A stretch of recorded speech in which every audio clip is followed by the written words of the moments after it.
May problema ba ang buhay mo? Huwag kang mag-alala. May advice ako. Pakinggan mo. Alam nyo, ganyan talaga ang buhay. Parang life. Basta yung importante ay mahalaga. At kung saan ka masaya, dun ka happy.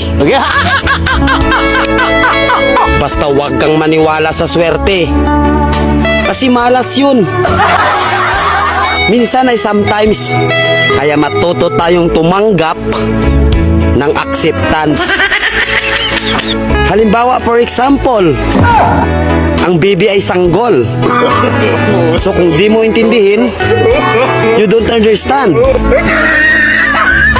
Basta kaibigan, lagi mong tatandaan that wherever you go are there. At the end of the day, ay gabi na. At alam mo, walang umaga sa Japan. Kasi lahat sila ay hapon.